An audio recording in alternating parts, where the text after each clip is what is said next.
In popular culture, the DeLorean is immortalized as a flawless machine capable of tearing through the fabric of time. But in reality, its lifespan barely reached 2 years before collapsing in one of the most spectacular commercial disasters in automotive history. The vehicle's creator, John Zachary DeLorean, was the exact opposite of your typical gray-suited auto executive. He stood 6'4", wore bright, casual clothes to the office, dated fashion models, and carried himself like a movie star.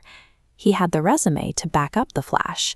As a brilliant engineer, he led the development of the legendary Pontiac GTO, riding that success to become the youngest vice president in the history of General Motors. Yet in 1970, he walked away from GM.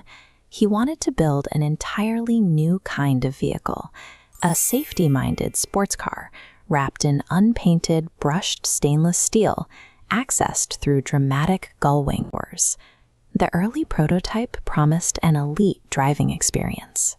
It boasted a sleek, low-slung design penned by legendary Italian designer Giorgetto Giugiaro, and it featured a mid-engine layout, placing the power plant directly between the driver and the rear axle for optimal balance.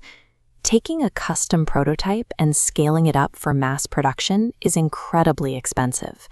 DeLorean needed hundreds of millions of dollars to make his dream a reality, kicking off a desperate hunt for capital that would ultimately destroy the company.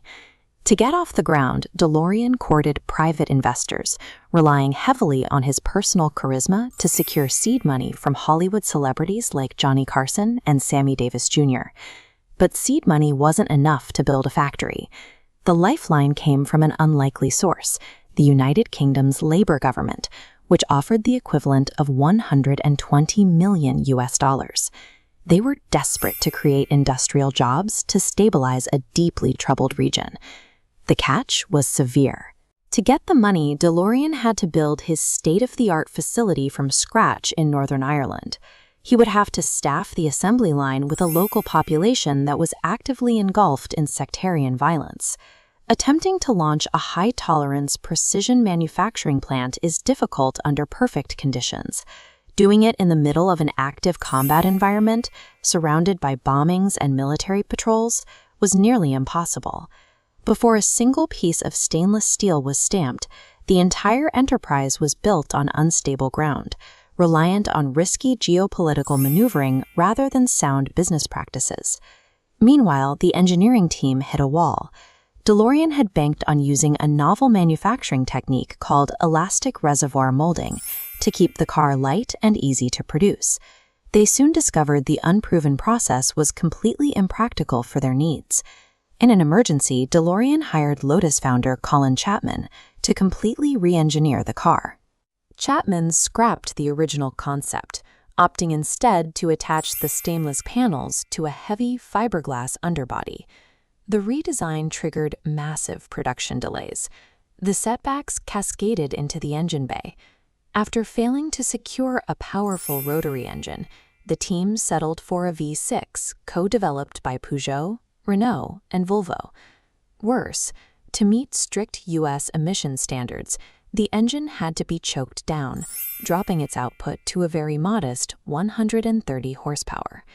This diagram shows the direct fallout of that choice. The physical size and shape of that specific V6 meant it couldn't sit in the middle of the car as originally designed. Engineers physically pushed the engine backward, placing it entirely behind the rear wheels.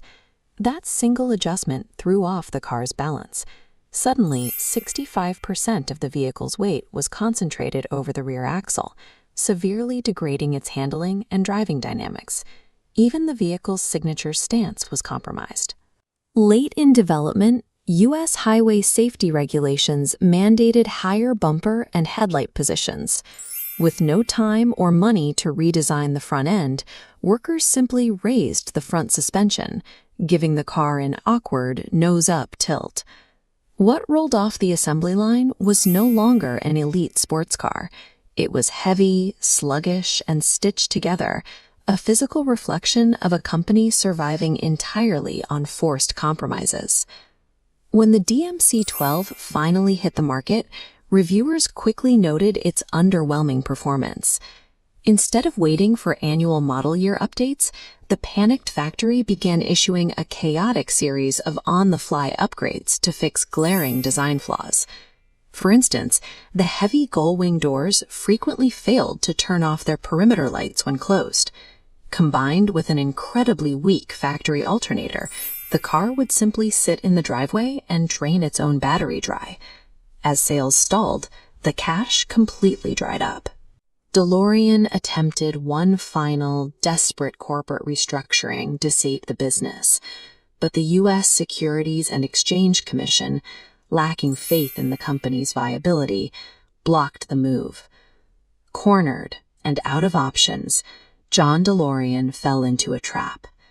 In October 1982, he was caught on a hidden FBI camera in a hotel room, calmly discussing a $24 million cocaine smuggling operation with undercover agents. A jury later acquitted him, determining that the federal agents, who had posed as legitimate investors, had illegally entrapped him. But the legal victory couldn't erase the public relations disaster. The DeLorean Motor Company filed for bankruptcy, shutting its doors forever. The DMC-12 remains a striking piece of industrial design, but its true legacy is cautionary. It stands today as a physical monument to what happens when brilliant ambition outpaces reality, and the foundation beneath it cracks.